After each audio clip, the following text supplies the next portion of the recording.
On Sunday alone, at our southern border, the Border Patrol apprehended more than 7,500 illegal migrants, and more are on their way.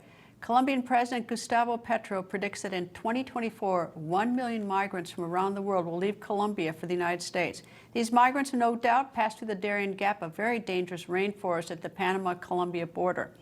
Back in April, I went to the Darien Gap and reported on the migrant crisis. Correspondent Chuck Holton joined me there in Necoclí, Colombia. He recently returned from another visit to the Darien Gap and sent me this message from Panama with the latest. Hey, Greta, I just came out of the Darien Gap, and I have to say I have never seen so many people coming through there.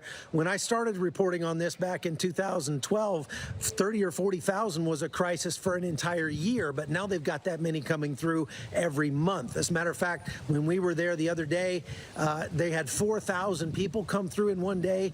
When we were there yesterday, we heard that there had been a landslide and that 50 people had been killed in the jungle just outside the village. Now, the villagers are Embera indigenous tribes that live deep in the jungle. Their little village called Bajo Chiquito has no running water, has no electricity, and it has about 400 full-time residents, but they've got 4,000 migrants coming in there every single day. That's created an absolute environmental catastrophe. There's trash everywhere. The villagers can no longer drink the water out of the river because there are too many dead bodies in the river upstream, and that's causing a major crisis. It's really ironic because these people that live in some of the what was the most unspoiled jungle on the planet are now having to import bottled water from Panama City in order to drink. And that means there's very little drinkable water for the migrants when they get in there. We saw migrants falling out and passing out from heat stroke as they were waiting in line to get registered in the village. They have to register in order to get a boat ride out. When we were on our boat going in there, it's about a 3-hour ride up the river to this village inside the Darien Gap.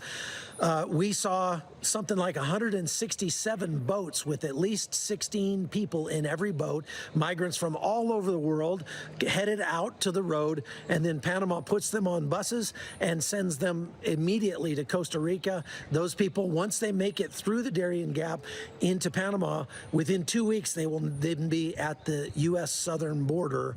And so it's like a game of hot potato. Panama is being absolutely crushed. It's costing them millions of dollars a month to feed and house these migrants, even for the short time that they remain in Panama.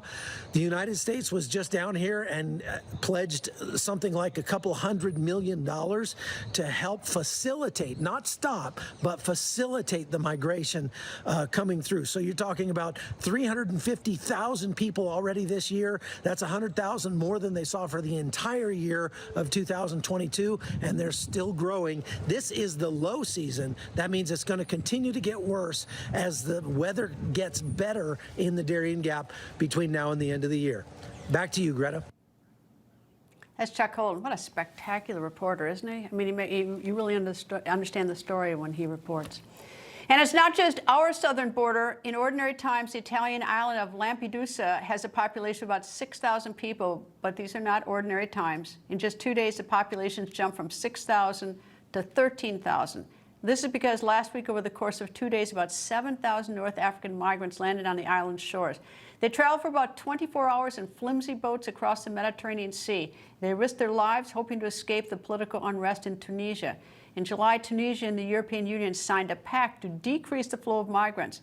But given that the island of Lampedusa doubled its population just 2 days last week, shows the pact is having little or no impact.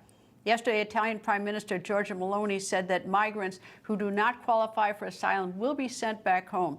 Italy is also considering a naval blockade of North Africa. So far this year, nearly 124,000 migrants have arrived in Italy.